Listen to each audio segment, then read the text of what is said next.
Hello, good morning. Welcome to Learning Now. നമ്മൾ ഈ ഒരു വീഡിയോയിൽ പവർ സപ്ലൈ സർക്യൂട്ട്സ് എന്നുള്ളൊരു മൊഡ്യൂളിലുള്ള സെക്കൻഡ് അതായത് MCQ കമ്പൈൻഡ് MCQയിലെ സെക്കൻഡ് പാർട്ടാണ് ഡിസ്കസ് ചെയ്യാൻ പോകുന്നത്. ഓക്കെ, അപ്പോൾ 15 ക്വസ്റ്റ്യൻസ് ആണ് നമ്മൾ ഈ ഒരു വീഡിയോയിൽ ഇൻക്ലൂഡ് ചെയ്തിരിക്കുന്നത്. അപ്പോൾ നമുക്ക് ക്വസ്റ്റ്യൻസിലേക്ക് പോവാം. Consider the following statements regarding linear power supply. താഴെ നമുക്ക് കുറച്ച് സ്റ്റേറ്റ്മെന്റുകൾ തന്നിട്ടുണ്ട്. ലീനിയർ പവർ സപ്ലൈനെ ബേസ് ചെയ്തിട്ടുള്ളതാണ്. അതിൽ നമുക്ക് ട്രൂ ഏതൊക്കെയാണെന്നാണ് ചോദിച്ചിരിക്കുന്നത്. ഫസ്റ്റ് വൺ നോക്കൂ. It requires low frequency transformer. Linear power സപ്ലൈക്ക് എങ്ങനെയാണ് ഒരു ലോ ഫ്രീക്വൻസി ട്രാൻസ്ഫോമറിന്റെ ആവശ്യമാണ് ഉള്ളത്. ഓപ്ഷൻ എ എന്ന് പറയുന്നത് റൈറ്റ് ആണ്. It requires high frequency transformer. അപ്പൊ നമുക്ക് അതെന്താണ്?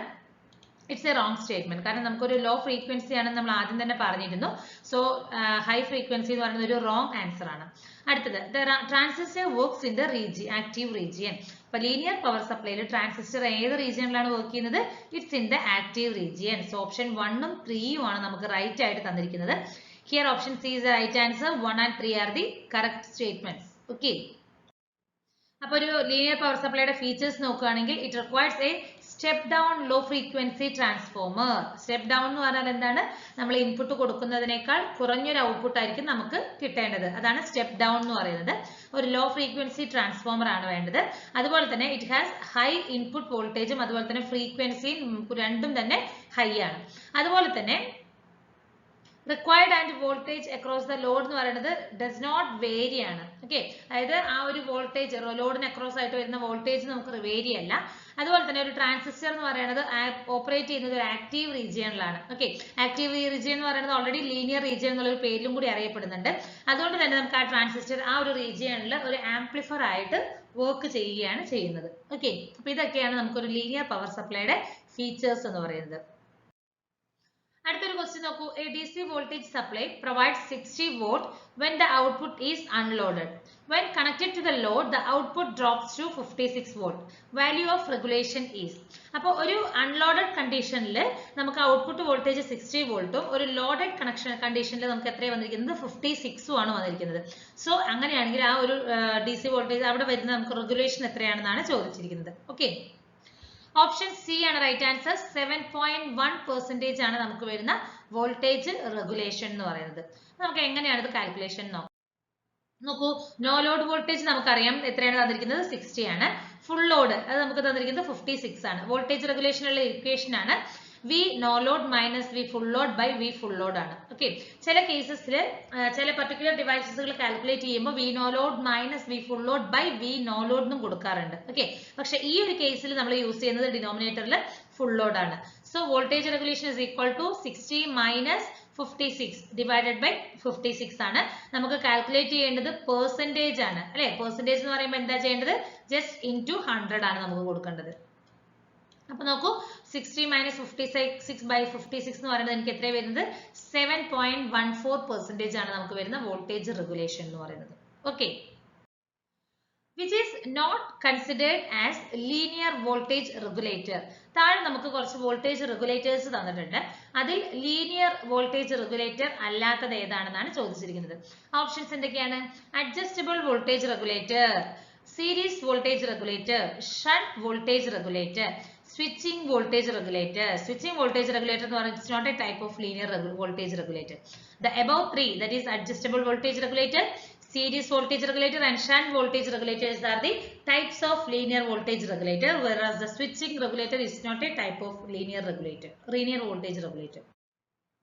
നമുക്ക് ബേസിക്കലി നമുക്ക് രണ്ട് ടൈപ്സ് ഓഫ് വോൾട്ടേജ് റെഗുലേറ്റേഴ്സ് ആണ് വരുന്നത്. ഒന്ന് ലീനിയർ വോൾട്ടേജ് റെഗുലേറ്ററും സെക്കൻഡ് വൺ എന്ന് പറയുന്നത് നോൺ ലീനിയർ വോൾട്ടേജ് റെഗുലേറ്റർ ആണ്.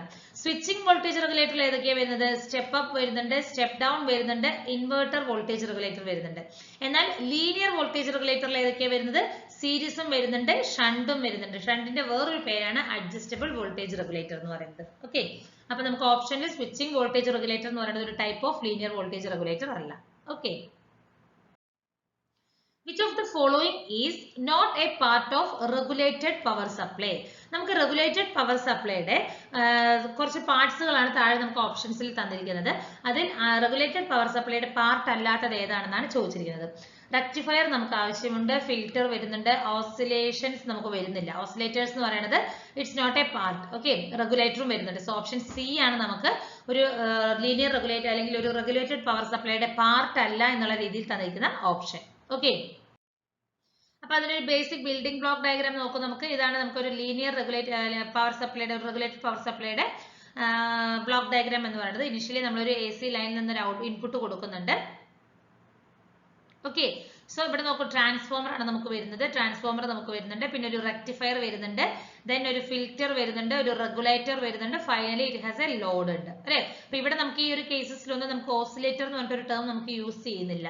ഓക്കെ, ഓസിലേഷന്റെ ആ ഒരു ആവശ്യം നമുക്ക് ഇവിടെ വരുന്നില്ല. സോ തന്നിരിക്കുന്നതിൽ ഓസിലേറ്റർ എന്ന് പറയുന്നത് it's not a part of a DC regulated power supply. Okay, the presence of AC source resistance in rectifiers effectively leads to ഒരു റെക്ടിഫയറിൽ AC സോഴ്സ് റെസിസ്റ്റൻസിന്റെ പ്രസൻസ് എന്തിനാണ് ഹെൽപ്പ് ചെയ്യുന്നത്? ഓപ്ഷൻസ് എന്തൊക്കെയാണ്? Increase in output DC voltage, reduction in the load current ripples, increase in the load current ripple, reduction in the output DC voltage. Option D ആണ് right answer. Okay, ഒരു AC source resistance റെക്ടിഫയറിൽ ഉള്ളത് കൊണ്ട് അവിടെ എന്താ സംഭവിക്കുന്നത്? Output DC വോൾട്ടേജിൽ reduction ആണ് നടക്കുന്നത്. ഓക്കെ, അപ്പൊ നമുക്ക് നോക്കാം എന്താണെന്നുള്ളത്. ഒരു AC സോഴ്സ് റെസിസ്റ്റൻസ് നമുക്ക് എന്ത് ചെയ്യാന്ന് പറഞ്ഞാൽ നമ്മൾ പറഞ്ഞു ഒരുപാട് കോൺസിക്വൻസസ് വരുന്നുണ്ട്. ഓക്കെ, മെയിൻ ആയിട്ട് അതിന്റെ ഇമ്പോർട്ടൻസ് പെർഫോമൻസിനെ ബാധിക്കുന്നുണ്ട്, അതിന്റെ എഫിഷ്യന്റ് ആ ഒരു റെക്ടിഫിക്കേഷൻ പ്രോസസ്സിൽ എഫിഷ്യൻസി ഇതിനെയൊക്കെ ബാധിക്കുന്നുണ്ട്. ഓക്കെ, ഫസ്റ്റ് നമുക്ക് നോക്കുന്നത് മെയിൻ റീസൺ എന്ന് പറയുന്നത് എന്താണ്? വോൾട്ടേജ് ഡ്രോപ്പ് ആണ്. ഓക്കെ, അപ്പൊ നമ്മുടെ ഒരു AC സോഴ്സ് റെസിസ്റ്റൻസ് എന്ത് ചെയ്യുന്നുണ്ട്? അതിന് അക്രോസ് ആയിട്ട് വരുന്ന ഒരു വോൾട്ടേജ് ഡ്രോപ്പിന് കാരണമാകുന്നുണ്ട്. അതായത് ആ ഒരു സർക്യൂട്ടിലൂടെ കറന്റ് ഫ്ലോ ആകുമ്പോൾ അവിടെ ഒരു വോൾട്ടേജ് ഡ്രോപ്പ് അവിടെ കാരണമാകുന്നുണ്ട്. ഓക്കെ, അതെന്ത് ചെയ്യുന്നുണ്ട്? ആ ഒരു റെക്ടിഫയർ ഇൻപുട്ടിൽ കിട്ടുന്ന വോൾട്ടേജിന്റെ അവൈലബിലിറ്റിക്ക് കുറയുകയാണ് ചെയ്യുന്നത്. അപ്പോൾ നമുക്ക് ഇൻപുട്ട് വോൾട്ടേജിന്റെ അവിടെ റെക്ടിഫയർ ഇൻപുട്ട് വോൾട്ടേജ് കുറയുന്നതിനനുസരിച്ച് എന്താ ചെയ്യുന്നത്? ഒരു പീക്ക് വോൾട്ടേജ്, ഒരു ലോവർ പീക്ക് വോൾട്ടേജ് ആണ് നമുക്ക് റെക്ടിഫയറിന്റെ ഔട്ട്പുട്ട് ആയിട്ട് കിട്ടുന്നത്. അപ്പൊ ലോഡ് കറന്റ് കൂടുന്നതിനനുസരിച്ച് നമുക്ക് എന്താ വരുന്നത്? അവിടെ വോൾട്ടേജ് ഡ്രോപ്പ് നമുക്ക് കൂടുകയാണ് ചെയ്യുന്നത്. അതുകൊണ്ടാണ് നമുക്ക് ആ ഓപ്ഷൻസിൽ ആ ഒരു വോൾട്ടേജ് DC ഔട്ട്പുട്ട് വോൾട്ടേജ് എന്ന് പറയുന്നത് നമുക്ക് റെഡ്യൂസ് ആകും എന്ന് പറയുന്നതിന് കാരണം. ഓക്കെ,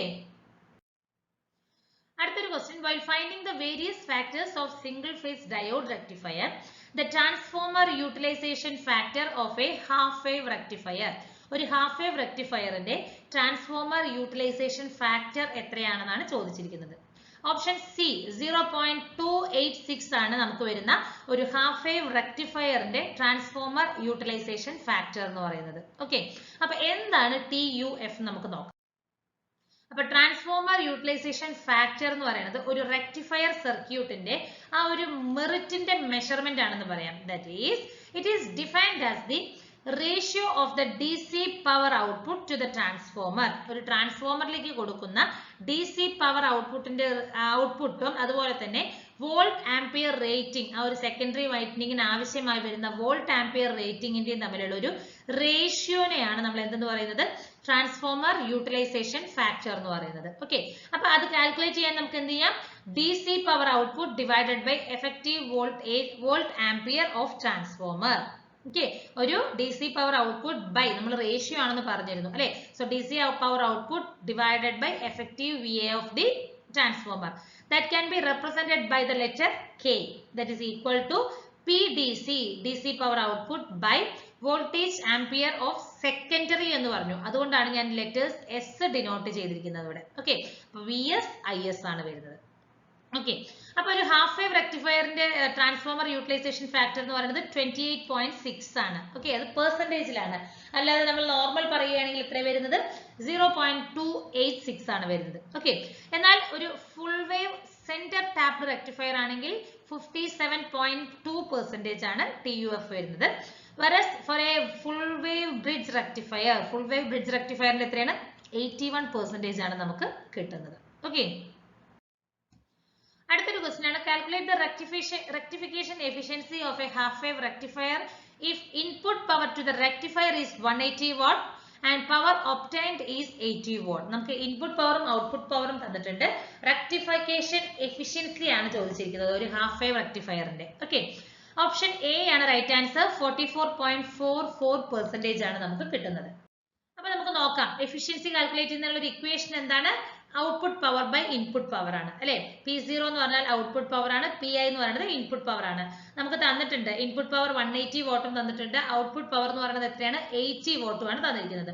സോ 80/180 അതാണ് നമുക്ക് വരുന്ന എഫിഷ്യൻസിയുടെ equation, which is equal to 0.44 ആണ്. നമുക്ക് പെർസെന്റേജിലായതുകൊണ്ട് 44.44% ആണ് നമുക്ക് കിട്ടുന്ന rectification efficiency of a half wave rectifier. Okay, അടുത്ത question, the ripple factor of a power supply is the ratio of. ripple factor എന്ന് പറഞ്ഞാൽ എന്താണ്? It is the ratio of the RMS value to the DC value. RMS വാല്യൂക്കും DC വാല്യൂവും തമ്മിലുള്ള ഒരു റേഷ്യോനെയാണ് നമ്മൾ എന്തെന്ന് പറയുന്നത്? Ripple factor എന്ന് പറയുന്നത്. ഓക്കെ, അപ്പൊ റിപ്പിൾ ഫാക്ടർ എന്ന് പറഞ്ഞാൽ എന്താണ്? എത്രത്തോളമാണോ നമുക്ക് ആ ഒരു DC ഔട്ട്പുട്ടിൽ റിപ്പിൾസ് കാണുന്നത് അതിനെയാണ് നമ്മൾ റിപ്പിൾ ഫാക്ടർ എന്ന് പറയുന്നത്. Okay, so it can be represented by the equation IRMS of the AC component അല്ലെ. RMS value to the DC component ആണ്. IRMS of an AC component by the DC component ആണ് നമുക്ക് വരുന്നത്. So it can be written as the equation square root of VRMS by VDC whole square minus 1. Okay, if the ripple factor is less, നമുക്ക് ripple factor എന്ന് പറയുന്നത് കുറവാണെങ്കിൽ നമുക്ക് എന്ത് പറയാൻ പറ്റും? ആ ഒരു പവർ സപ്ലൈയിൽ AC കോമ്പണന്റുകൾ വളരെ കുറവാണ്, നമുക്ക് കിട്ടുന്ന ഒരു പവർ ഔട്ട്പുട്ട് എന്ന് പറയുന്നത് ഒരു പ്യുവർ ആയിരിക്കും, അതായത് ഓൺലി DC കോമ്പണന്റ് ആയിരിക്കും, കൂടുതൽ ഫ്ലക്ച്വേഷൻസ് ഒന്നും ഇല്ലാത്ത AC കോമ്പണന്റുകളൊന്നും ഇല്ലാത്ത ഒരു പ്യുവർ ആയിട്ടുള്ള ഒരു DC ആയിരിക്കും നമുക്ക് ഔട്ട്പുട്ടിൽ കിട്ടുന്നതെന്നാണ് അതിനർത്ഥം. ഓക്കെ, റിപ്പിൾ ഫാക്ടർ വളരെ ലെസ് ആണെങ്കിൽ. ഓക്കെ, അപ്പൊ റിപ്പിൾ ഫാക്ടർ എന്ന് പറഞ്ഞാൽ എന്താണ്? ഔട്ട്പുട്ടിന്റെ ആ ഒരു ഔട്ട്പുട്ട് പവറിന്റെ ഒരു പ്യൂരിറ്റീനെ റെപ്രസെന്റ് ചെയ്യുന്നു എന്ന് വേണമെങ്കിൽ നമുക്ക് പറയാൻ പറ്റും. ഓക്കെ, അടുത്തൊരു question, A diode rectifier cannot perform rectification in both directions is a perfect example of. ഒരു ഡയോഡ് റെക്ടിഫയറിന് രണ്ട് ഡയറക്ഷൻസിലും റെക്ടിഫിക്കേഷൻ പെർഫോം ചെയ്യാനായിട്ട് സാധിക്കുന്നില്ല. ഓക്കെ, അതെന്ന് പറയുന്നത് എന്തിനുള്ള ഒരു പെർഫെക്റ്റ് എക്സാമ്പിൾ ആണെന്ന് നമുക്ക് പറയാൻ പറ്റും? അപ്പോൾ രണ്ട് ഡയറക്ഷനിലും പറ്റില്ലെങ്കിൽ അതൊരു യൂണി ഡയറക്ഷനിലായിരിക്കണം അല്ലെ. So it can B the perfect example for an unilateral circuit ആണ്. ഓക്കെ, യൂണിലാറ്ററൽ സർക്യൂട്ടിന്റെ ഒരു എക്സാമ്പിൾ ആണ് ഡയോഡ് റെക്ടിഫയർ എന്ന് പറയുന്നത്. ഓക്കെ, ഒരു യൂണിലാറ്ററൽ സർക്യൂട്ട് എന്ന് പറഞ്ഞാൽ എന്താണ്? ഒരു കറന്റ് ഫ്ലോ എന്ന് പറയുന്നത് ഒരേ ഒരു ഡയറക്ഷനിൽ മാത്രമായിരിക്കും. ഓക്കെ, ഒരേ ഒരു ഡയറക്ഷനിൽ മാത്രമാണ് അത് സപ്ലൈ കറന്റിന്റെ ഫ്ലോ നടക്കുന്നതെങ്കിൽ അതിനെയാണ് നമ്മൾ യൂണിലാറ്ററൽ സർക്യൂട്ട് എന്ന് പറയുന്നത്. അപ്പൊ അതിനുള്ള ഒരു ബെസ്റ്റ് എക്സാമ്പിൾ ആണ് ഈ ഒരു ഡയോഡ് റെക്ടിഫയർ എന്ന് പറയുന്നത്. കാരണം എന്താണ്? നമുക്കതിൽ ഒരു ഡയറക്ഷനിൽ മാത്രമേ റെക്ടിഫിക്കേഷൻ പെർഫോം ചെയ്യാനായിട്ട് സാധിക്കുകയുള്ളൂ, രണ്ട് ഡയറക്ഷനിൽ നമുക്ക് സാധിക്കില്ല. ഓക്കെ, സോ അപ്പൊ നമുക്ക് എന്ത് പറയാൻ പറ്റും? ഡയോഡ് റെക്ടിഫിക്കേഷൻ എന്ന് പറയുന്നത് it's A best example for unilateral circuits ആണ്. ഓക്കെ, അപ്പൊ എന്താണ് ഒരു ഡയോഡ് റെക്ടിഫയർ എന്ന് പറഞ്ഞാൽ? നോക്കൂ, ഇതാണ് അതിന് വരുന്ന ഒരു കറസ്പോണ്ടിങ് സർക്യൂട്ട് എന്ന് പറയുന്നത്. നമുക്കൊരു സപ്ലൈ ഉണ്ടാകും, ഒരു ഡയോഡ് ഉണ്ടാകും, നമുക്കൊരു ലോഡ് ഉണ്ടാകും. അപ്പൊ ഈ പറയുന്ന സപ്ലൈയുടെ പോസിറ്റീവ് ഹാഫ് സൈക്കിളിൽ മാത്രമായിരിക്കും ഈ ഒരു ഡയോഡ് കണ്ടക്ട് ചെയ്യുന്നതും റെക്ടിഫിക്കേഷൻ പെർഫോം ചെയ്യുന്നതും. ഓക്കെ, അതാണ് ഒരു ഡയോഡ് റെക്ടിഫയറിന്റെ മേജർ നെഗറ്റീവ് അല്ലെങ്കിൽ ഒരു ഡിസഡ്വാൻറ്റേജ് എന്ന് പറയുന്നത്. ഓക്കെ, അതായത് രണ്ട് ഡയറക്ഷനിൽ ഇത് പെർഫോം ചെയ്യാനായിട്ട് സാധിക്കുന്നില്ല. Okay, only positive half cycle മാത്രമായിരിക്കും ഇത് റെക്ടിഫൈ ചെയ്യുന്നത്, എന്നാൽ നെഗറ്റീവ് ഹാഫ് സൈക്കിളിനെ എന്ത് ചെയ്യും? ജസ്റ്റ് ബ്ലോക്ക് ചെയ്യും. അപ്പൊ നമുക്കൊരു യൂണി ഡയറക്ഷണൽ DC ഔട്ട്പുട്ട് ആണ് ഈ പറയുന്ന ഒരു റെക്ടിഫയറിന്റെ ഔട്ട്പുട്ട് എന്ന് പറയുന്നത്. ഓക്കെ, ഇപ്പൊ നമുക്ക് ബൈ ഡയറക്ഷണൽ റെക്ടിഫിക്കേഷൻ ആവശ്യമായി വരുന്ന കേസസിൽ അപ്പൊ അവിടെ നമ്മൾ എന്ത് ചെയ്യണം? ഒരു ഫുൾ വേവ് റെക്ടിഫയർ ആണ് നമുക്ക് യൂസ് ചെയ്യേണ്ടി വരുന്നത്. ഓക്കെ, അപ്പൊ ഫുൾ വേവ് റെക്ടിഫയർ എന്ന് പറയുമ്പോൾ എന്താകും? നമുക്ക് കൂടുതൽ കോമ്പണന്റുകളുടെ ആവശ്യം വരുന്നുണ്ട് അല്ലെ, നമ്പർ ഓഫ് കോമ്പണന്റ്സുകൾ കൂടും, ആ ഒരു സർക്യൂട്ട് എൻറ്റയർലി ഡിഫറെന്റ് ആകും. അതാണ് മെയിൻ ഒരു ലിമിറ്റേഷൻ ഓഫ് ഡയോഡ് റെക്ടിഫയർ എന്ന് പറയുന്നത്. ഓക്കെ, അടുത്ത ക്വസ്റ്റ്യൻ ആണ്, consider the following statements. Switched mode power supplies are preferred over the continuous type because they are. Okay, അപ്പോൾ SMPS ന്റെ അഡ്വാൻറ്റേജസ് ആണ്, അതായത് നമ്മളൊരു കണ്ടിന്യൂസ് ടൈപ്പുമായിട്ട് കമ്പയർ ചെയ്യുമ്പോൾ വരുന്ന അഡ്വാൻറ്റേജസുകൾ എന്തൊക്കെയാണെന്നാണ് ചോദിച്ചിരിക്കുന്നത്. ഓപ്ഷൻസ് എന്തൊക്കെയാണ്? It is more suitable in use both in AC and DC. Okay, നമുക്കത് AC-യിലും DC-യിലും നമുക്ക് ഉപയോഗിക്കാനായിട്ട് സാധിക്കുമെന്നാണ് പറയുന്നത്. അല്ല, it can be use. Then അടുത്ത എന്താ പറയുന്നത്? It's more efficient. അത് നമുക്ക് കറക്റ്റ് ആണ് അല്ലെ. SMPS എന്ന് പറയുന്നത് more efficient and linear power supply ആണ് വരുന്നത്. അടുത്തത് സ്യൂട്ടബിൾ ഫോർ ലോ ഫ്രീക്വൻസി അല്ല low power circuits. SMPS low power സർക്യൂട്ട്സിന് മോസ്റ്റ് സ്യൂട്ടബിൾ ആണ്. ഓപ്ഷൻ 4 എന്ന് പറയുന്നത് റോങ് ആണ്. So here option C is the right answer. Only 2 and 3 are the correct statements. Okay, SMPS എന്ന് പറയുന്നത് മോർ എഫിഷ്യന്റ് ആണ്, low power സർക്യൂട്ട്സിൽ നമുക്കത് സ്യൂട്ടബിൾ ആയിരിക്കും. അപ്പൊ അതിന്റെ അഡ്വാൻറ്റേജുകൾ നോക്കൂ. ലോവർ വെയിറ്റ് ആണ്, സ്മോളർ ഇൻ സൈസ് ആണ്, higher efficiency, low power consumption, low power dissipation, wide AC input voltage range, and it is suitable for low power circuits. These are the advantages of the SMPS over continuous power supply. What is the reason for having low backup time in UPS? UPS ന്റെ low backup time ന് reason എന്താണെന്നാണ് ചോദിച്ചിരിക്കുന്നത്. എന്തൊക്കെയാണ്? Fault in inverter circuit, battery in short circuited, mains earthing is not proper, ampere hour capacity of the battery is not sufficient. D is the right answer. Ampere hour capacity of the battery എന്ന് പറയുന്നത് ആ ഒരു ഇതിന് sufficient അല്ലാത്തത് കൊണ്ടാണ് law backup time വരുന്നത്. UPS law backup time വരുന്നത്. Option D ആണ് റൈറ്റ് ആൻസർ. ഓക്കെ, നമുക്ക് തന്നിരിക്കുന്ന 4 ഓപ്ഷൻസ് വെച്ച് നമുക്ക് നോക്കാം. Okay, fault in the inverter circuit എന്ന് പറയുന്നത് UPS ന്റെ ഫംഗ്ഷനെ ബാധിക്കുന്നുണ്ട്, പക്ഷെ അത് ഡയറക്റ്റ് ആയിട്ട് ആ ഒരു ഡയറക്റ്റ്ലി റിലേറ്റഡ് ആവുന്നില്ല, ലോ ബാക്കപ്പ് ടൈമിനുള്ള ഒരു റീസൺ ആകുന്നില്ല. അതുപോലെ തന്നെ ബാറ്ററി ഈസ് ഷോർട്ട് സർക്യൂട്ട്, അതാണ് നമുക്ക് തന്നിരിക്കുന്ന സെക്കൻഡ് ഓപ്ഷൻ. ഇവിടെ എങ്ങനെയാണെന്ന് പറഞ്ഞെങ്കിൽ നമ്മൾ ആ ഒരു ബാറ്ററി ഷോർട്ട് സർക്യൂട്ട് ആണെങ്കിൽ ഈ പറയുന്ന UPS എന്ന് പറയുന്നത് നോട്ട് ഫംഗ്ഷനിങ് പ്രോപ്പർലി ആണ്, പക്ഷെ അതെന്ന് പറയുന്നത് ലോ ബാക്കപ്പ് ടൈമിനുള്ള ഒരു പ്രൈമറി റീസൺ ആയിട്ട് നമുക്ക് കൺസിഡർ ചെയ്യാനായിട്ട് സാധിക്കുന്നില്ല. അടുത്ത എക്സാം തന്നിരിക്കുന്നത് mains earthing is not proper. Okay, ആ ഒരു മെയിൻസ് എർത്തിങ് പ്രോപ്പർ അല്ലാത്തത് കൊണ്ട് നമുക്ക് ലോ ബാക്കപ്പ് ടൈം ആകുന്നത് കാരണമാകുമോ? ഇല്ല. അതെന്ന് പറയുന്നത് ആ ഒരു UPS ന്റെ ഓവറോൾ ഫംഗ്ഷനെ ബാധിക്കുന്നു, അല്ലാതെ ലോ ബാക്കപ്പിന് കാരണമാകില്ല. അപ്പൊ നമുക്ക് റീസൺ എന്താണെന്ന് പറയാം. Ampere our capacity of the battery എന്ന് പറയുന്നത് നോട്ട് സഫീഷ്യന്റ് അല്ലെ, അതാണ് മോസ്റ്റ്ലി ഇമ്പോർട്ടന്റ് ആയിട്ടുള്ള ഒരു റീസൺ, ആ ഒരു UPS ന്റെ ഒരു ലോ ബാക്കപ്പ് ടൈമിനുള്ള റീസൺ. ഓക്കെ, അതായത് ആ ഒരു ബാറ്ററിയുടെ കപ്പാസിറ്റി ഇൻസഫിഷ്യന്റ് ആവുക എന്ന് പറഞ്ഞാൽ എന്താണ്? നമുക്ക് ആ ഒരു ആംപിയർ അവറിലാണ് നമ്മൾ കാൽക്കുലേറ്റ് ചെയ്യുന്നത്. അത് ഇൻസഫിഷ്യന്റ് ആകുന്നത് എന്താ ഒരു ലോ ബാക്കപ്പ് ടൈമിന് ഒരു ഡയറക്റ്റ് റീസൺ ആണെന്ന് നമുക്ക് പറയാൻ പറ്റും. ഓക്കെ, സോ ഇതാണ് റീസൺ. അപ്പൊ എന്താണ് ആംപിയർ അവർ കപ്പാസിറ്റി എന്ന് നമുക്ക് നോക്കാം. അപ്പൊ ആംപിയർ അവർ റേറ്റിംഗ് എന്ന് പറഞ്ഞാൽ എന്താണ്? ആ ഒരു ബാറ്ററിയുടെ കപ്പാസിറ്റി മെഷർ ചെയ്യുന്നതിനെയാണ് നമ്മൾ ഈ ഒരു ആംപിയർ അവർ റേറ്റിംഗ് എന്ന് പറയുന്നത്, AH റേറ്റിംഗ് എന്ന് പറയുന്നത്, which is equal to I into T ആണ്. So T is equal to AH by I ആണ്. AH എന്ന് പറഞ്ഞാൽ എന്താണ്? ഒരു ബാറ്ററിയുടെ കപ്പാസിറ്റി, I എന്ന് പറയുന്നത് കറന്റും, T എന്ന് പറയുന്നത് ടൈം ആണ്. സോ ദ ബാക്കപ്പ് ടൈം എന്ന് പറയുന്നത് എങ്ങനെയാണ്? Directly proportional to the ampere hour ആണ് അല്ലെ. നമ്മൾ ഇതാണ് ജസ്റ്റ് ലാസ്റ്റ് സ്ലൈഡിൽ നമ്മൾ ഡിസ്കസ് ചെയ്തത്. ആംപിയർ അവർ ആണ് ആ ഒരു UPS ന്റെ ബാക്കപ്പ് ടൈമിനെ ബാധിക്കുന്നത്, ഡയറക്റ്റ് ആയിട്ട് ബാധിക്കുന്നത്. നോക്കൂ, AH by I ആണ്, അപ്പൊ ഡയറക്ട്ലി പ്രൊപ്പോർഷണൽ ആണ് നമുക്ക് വരുന്നത്. ഓക്കെ, അടുത്ത question. In the SMPS regulator is accompanied by duty cycle control. Option A ആണ് റൈറ്റ് ആൻസർ. ഓക്കെ, അപ്പൊ SMPS റെഗുലേറ്റർ എന്ന് പറഞ്ഞാൽ എന്താണ്? ഒരു അൺറെഗുലേറ്റഡ് ആയിട്ടുള്ള DC ഇൻപുട്ട് വോൾട്ടേജിനെ ഒരു റെഗുലേറ്റഡ് ആൻഡ് ഒരു സ്മൂത്ത് DC ഔട്ട്പുട്ട് വോൾട്ടേജ് ആയിട്ട് പ്രൊഡ്യൂസ് ചെയ്യണം. ഒരു ഡിഫറെന്റ് ലെവലുകളിലായിട്ട് നമുക്ക് പ്രൊഡ്യൂസ് ചെയ്യാനായിട്ട് സാധിക്കും അല്ലെ. അപ്പോൾ ഈ ഒരു SMPS റെഗുലേറ്റർ എന്ന് പറയുന്നത് അതിന്റെ ഒരു ഡ്യൂട്ടി സൈക്കിളും ആയിട്ടാണ് നമുക്ക് വരുന്നത്. അപ്പൊ ആ ഡ്യൂട്ടി സൈക്കിൾ വേരി ചെയ്യുന്നതിനനുസരിച്ച് നമുക്ക് എന്ത് ചെയ്യാൻ പറ്റും? അതിന്റെ ഈ ഒരു SMPS ന്റെ ഔട്ട്പുട്ട് വോൾട്ടേജിനെ നമുക്ക് കൺട്രോൾ ചെയ്യാനായിട്ട് സാധിക്കുന്നുണ്ട്. ഓക്കെ, അടുത്തൊരു ക്വസ്റ്റ്യൻ ആണ്, the disadvantage of SMPS over conventional linear power supply. അപ്പൊ നമുക്ക് ഈ ഒരു SMPS ന്റെ ഡിസഡ്വാൻറ്റേജുകൾ എന്തൊക്കെയാണെന്നാണ് ചോദിച്ചിരിക്കുന്നത്.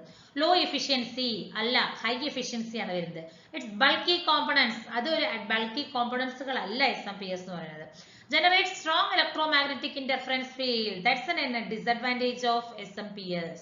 ഓക്കെ, ഓപ്ഷൻ സി ആണ് നമുക്ക് തന്നിരിക്കുന്നത്, റൈറ്റ് ആയിട്ട് തന്നിരിക്കുന്ന ഒരു ഡിസഡ്വാൻറ്റേജ് ഓഫ് SMPS എന്ന് പറയാം. അപ്പൊ നോക്കൂ, SMPS എന്ന് പറഞ്ഞാൽ എന്താണ്? അവിടെ നമുക്കൊരു എഫക്ട് ഓഫ് നോയ്സും അതുപോലെ തന്നെ ഒരു ഇലക്ട്രോ മാഗ്നറ്റിക് ഇന്റർഫറൻസും വരുന്നുണ്ട്. ഓക്കെ, അതുകൊണ്ട് നമുക്കൊരു EMI ഫിൽറ്റേഴ്സ് ഈ പറയുന്ന SMPS ആവശ്യം വരുന്നുണ്ട്. എന്നാൽ ഒരു കൺവെൻഷണൽ ലീനിയർ പവർ സപ്ലൈ എന്ന് പറയുന്നത് ഈ പറയുന്ന നോയ്സിനും ഒരു ഇലക്ട്രോ മാഗ്നറ്റിക് ഇന്റർഫറൻസിനും ഒക്കെ ഒരു ഇമ്മ്യൂൺ ആണ് നമുക്ക് പറയാം. അതായത് അത് മാക്സിമം അവോയ്ഡ് ചെയ്തിട്ടായിരിക്കും അതിന്റെ ഒരു ഔട്ട്പുട്ട് കിട്ടുന്നത്. എന്നാൽ SMPS ഇതൊക്കെ നമുക്ക് അവൈലബിൾ ആയിട്ട് കിട്ടുന്നുണ്ട്. ഓക്കെ, അതൊരു മേജർ ഡിസഡ്വാൻറ്റേജ് ആണ്. ഇപ്പൊ നമുക്ക് ചെറിയൊരു കമ്പാരിസൺ നോക്കാം. ലീനിയർ പവർ സപ്ലൈ എന്ന് പറഞ്ഞാൽ എന്താണ്? It completes the stepping down of AC voltage first, then it convert into DC. അതായത് ലീനിയർ പവർ സപ്ലൈയിൽ എന്താ ചെയ്യുന്നത്? ആദ്യം AC വോൾട്ടേജിനെ കംപ്ലീറ്റ് ആയിട്ട് സ്റ്റെപ്പ് ഡൗൺ ചെയ്യും, അതിനുശേഷമാണ് DC ആയിട്ട് കൺവേർട്ട് ചെയ്യുന്നത്. എന്നാൽ SMPS എന്താ ചെയ്യുന്നത്? ആദ്യം AC നെ DC ആയിട്ട് കൺവേർട്ട് ചെയ്യും, അതിനുശേഷം നമുക്ക് ആവശ്യമായ രീതിയിലേക്ക് അതിനെ സ്റ്റെപ്പ് ഡൗണോ സ്റ്റെപ്പ് അപ്പോ ചെയ്യുകയാണ് ചെയ്യുന്നത്. ഓക്കെ, എഫിഷ്യൻസി നോക്കുകയാണെങ്കിൽ ഈ പറയുന്ന ലീനിയർ പവർ സപ്ലൈയിൽ നമുക്ക് 20 to 25% ആണ് നമുക്ക് വരുന്ന എഫിഷ്യൻസി. എന്നാൽ SMPS എഫിഷ്യൻസി എന്ന് പറയുന്നത് ഏകദേശം ഒരു 60 to 65, അതായത് ഹൈ എഫിഷ്യൻസി ആണ് നമുക്ക് കിട്ടുന്നത്. Then വോൾട്ടേജ് റെഗുലേഷൻ എന്ന് പറയുന്നത് എങ്ങനെയാണ്? ലീനിയർ പവർ സപ്ലൈയിൽ വോൾട്ടേജ് റെഗുലേറ്റേഴ്സ് ആണ് നമ്മൾ ഈ ഒരു വോൾട്ടേജ് റെഗുലേഷൻ ആയിട്ട് നമ്മൾ യൂസ് ചെയ്യുന്നത്. എന്നാൽ ഇവിടെ നമ്മൾ ഫീഡ്ബാക്ക് സർക്യൂട്ട്സ് ആണ് ഇതിൽ ഉണ്ടാവുന്ന ഈ ഒരു SMPS ൽ ഉണ്ടാവുന്ന വോൾട്ടേജ് റെഗുലേഷൻ പെർഫോം ചെയ്യുന്നത്. ഓക്കെ, ഇതിൽ യൂസ് ചെയ്യുന്ന മാഗ്നറ്റിക് മെറ്റീരിയൽ ഏതാണെന്ന് ചോദിച്ചാൽ CRGO ആണ് യൂസ് ചെയ്യുന്നത് കോർ. ഇവിടെ നമ്മൾ ഈ ഒരു SMPS ൽ ഫെറൈറ്റ് കോർ ആണ് നമ്മൾ കൂടുതലായിട്ട് യൂസ് ചെയ്യുന്നത്.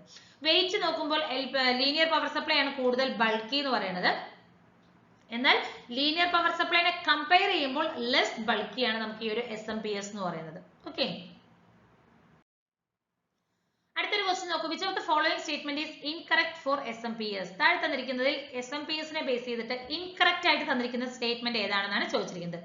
Ripples are more at the output, അതൊരു റൈറ്റ് സ്റ്റേറ്റ്മെന്റ് ആണ്. Power handling capacity is high, that's also a right statement. Series pass transistor acts as switch, അത് നമുക്കൊരു കറക്റ്റ് ആയിട്ടാണ് വരുന്നത്. Response to load variation is fast, load വേരിയേഷന് response എന്ന് പറയുന്നത് വളരെ സ്ലോ ആണ്. ഓക്കെ, അതായത് SMPS എന്ന് പറയുന്ന ഒരു റെഗുലേറ്റഡ് വോൾട്ടേജ് നമുക്ക് കൊടുക്കും, ഔട്ട്പുട്ടിൽ കിട്ടുന്നുണ്ട്. ഔട്ട്പുട്ട് വോൾട്ടേജ് നമുക്ക് ഈ ഒരു കൊടുക്കുന്ന ആ ഒരു ലോഡ് വേരിയേഷൻ അനുസരിച്ച് മാറിക്കൊണ്ടിരിക്കുന്നില്ല. അപ്പൊ നമുക്ക് എന്ത് പറയാൻ പറ്റും? Load variation of output, load variation is fast നമുക്ക് പറയാനായിട്ട് പറ്റില്ല. അതായത് റെസ്പോൺസ് ടു ലോഡ് വേരിയേഷൻ എന്ന് പറയുന്നത് നമുക്ക് വളരെ സ്ലോ ആണെന്ന് വേണമെങ്കിൽ നമുക്ക് പറയാനായിട്ട് പറ്റും. ഓക്കെ, അപ്പൊ ഈ ഒരു SMPS കുറച്ച് അഡ്വാൻറ്റേജസും ഡിസഡ്വാൻറ്റേജും നോക്കുകയാണെങ്കിൽ ഹൈ എഫിഷ്യൻസി എന്ന് പറയുന്നത് വളരെ ഹൈ ആണ്. നമുക്കൊരു കോമ്പാക്ട് ഇൻ സൈസും വളരെ സ്മോൾ ഇൻ സൈസ് ആണ് വരുന്നത്. മാനുഫാക്ചറിങ് കോസ്റ്റ് നമുക്ക് റെഡ്യൂസ് ചെയ്യാനായിട്ട് സാധിക്കും. എവിടെ നമുക്ക് ഐസൊലേഷൻ പ്രൊവൈഡ് ചെയ്യാനായിട്ട്, മൾട്ടിപ്പിൾ ഔട്ട്പുട്ടുകൾക്ക് ബിറ്റ്വീൻ ആയിട്ട് ഐസൊലേഷൻ പ്രൊവൈഡ് ചെയ്യാനായിട്ടും പറ്റും. ഹീറ്റ് ജനറേഷൻ കമ്പാരിറ്റീവ്ലി ലോ ആണ്. ഓക്കെ, ഡിസഡ്വാൻറ്റേജ് നോക്കുകയാണെങ്കിൽ സർക്യൂട്ട് കോംപ്ലക്സിറ്റി കുറച്ച് കൂടുതലാണ്. ഹൈ ഡിസൈൻ നമുക്ക് ആവശ്യം വരുന്നുണ്ട്. ഹൈ ഫ്രീക്വൻസി വരുന്നുണ്ട്. ഇവിടെ നമുക്കൊരു സ്റ്റെപ്പ് ഡൗൺ റെഗുലേറ്റർ ആവശ്യം വരുന്നുണ്ട്. ഹാർമോണിക് ഡിസ്റ്റോർഷൻസും കൂടുതലാണ്. ഇതൊക്കെയാണ് നമുക്ക് മേജർ ആയിട്ട് വരുന്ന കുറെ ഡിസഡ്വാൻറ്റേജസ് ഓഫ് SMPS എന്ന് പറയുന്നത്. അടുത്തൊരു ക്വസ്റ്റ്യൻ നോക്കൂ. Consider the following statements. നമുക്ക് 3 സ്റ്റേറ്റ്മെന്റ് തന്നിട്ടുണ്ട് SMPS നെ ബേസ് ചെയ്തിട്ടാണ്. SMPS generates both electromagnetic and radio frequency interference due to high switching frequency. Right statement ആണ് അല്ലേ? It has high ripple in the output voltage and its regulation is poor. അതും right statement ആണ്. The output voltage of SMPS is less sensitive with respect to the input variation. അതും ഒരു right statement ആണ് അല്ലേ? So 3 statement നമുക്ക് right ആണ്. So here the option D ആണ് right answer. 1, 2 and 3 are the correct statements. നോക്കൂ, ഒരു SMPS എന്ന് പറയുന്നത് നമുക്ക് അവിടെ എന്താണ്? ഇലക്ട്രോമാഗ്നറ്റിക് ഇന്റർഫറൻസും അതുപോലെ തന്നെ ഒരു റേഡിയോ ഫ്രീക്വൻസി ഇന്റർഫറൻസും അവരുടെ ഹൈ സ്വിച്ചിങ് ഫ്രീക്വൻസി കാരണം ജനറേറ്റ് ചെയ്യുന്നുണ്ട്. ഓക്കെ, അപ്പൊ ഈ ഒരു ഹൈ ഫ്രീക്വൻസി സ്വിച്ചിങ് ആ വോൾട്ടേജിന്റെയും കറന്റിന്റെയും ഉള്ളത് കൊണ്ട് തന്നെ നമുക്ക് ഹയർ ഓർഡർ ഹാർമോണിക്സ് വരികയും അത് എന്ത് ചെയ്യുന്നുണ്ട്? അത് ഇലക്ട്രോണിക് ഡിവൈസസുകൾക്ക് ഇന്റർഫറൻസ് ആകുന്നതിന് കാരണമാകുന്നുണ്ട്. അത് മെയിൻ ആയിട്ട് ഒരു പ്രോബ്ലംസ് എന്ന് പറയുന്നത് നമുക്ക് ഒരു സെൻസിറ്റീവ് ആപ്ലിക്കേഷൻസ് വരുന്നുണ്ട്. അതായത് മെഡിക്കൽ എക്യുപ്മെന്റുകളിലോ അല്ലെങ്കിൽ കമ്മ്യൂണിക്കേഷൻ സിസ്റ്റത്തിലൊക്കെ ഇത് വളരെ ഒരു മെയിൻ ഡ്രോബാക്ക് ആയിട്ടാണ് നമ്മൾ ഇതിനെ കൺസിഡർ ചെയ്യുന്നത്. അതുപോലെ തന്നെ ഇതിന്റെ റിപ്പിൾസ് എന്ന് പറയുന്നത് ആ ഒരു ഇൻകംപ്ലീറ്റ് സപ്രഷൻ കാരണം നമുക്ക് വരുന്നുണ്ട്. അതായത് ആ ഒരു പവർ സപ്ലൈയിൽ തന്നെ വരുന്ന ആൾട്ടർനേറ്റീവ് വേവ് ഫോംസ് കാരണം വരുന്ന ആ ഒരു ഇൻകംപ്ലീറ്റ് സപ്രഷൻസ് കാരണം നമുക്ക് ഇതിൽ റിപ്പിൾസ് കൂടുതലായിട്ട് ഒക്യൂർ ആകുന്നുണ്ട്. അപ്പൊ പീക്ക് ടു പീക്ക് വോൾട്ടേജ് ആ ഒരു ലോഡിന് അക്രോസ് ആയിട്ട് വരുന്ന അല്ലെങ്കിൽ ആ ഒരു കപ്പാസിറ്ററിന് അക്രോസ് ആയിട്ട് വരുന്ന ആ ഒരു പീക്ക് ടു പീക്ക് വോൾട്ടേജിനെയാണ് നമ്മൾ എന്തെന്ന് പറയുന്നത്? വോൾട്ടേജ് റിപ്പിൾ എന്ന് പറയുന്നത്. ഓക്കെ, അതുപോലെ SMPS എങ്ങനെയാണ്? ഹൈ കോംപ്ലക്സ് റെഗുലേഷൻ ആണ് വരുന്നത്. അതുകൊണ്ട് നമുക്ക് എന്താണ്? റെഗുലേറ്റ് ചെയ്യാനായിട്ട് ഭയങ്കര ഡിഫിക്കൽട്ട് ആണ്.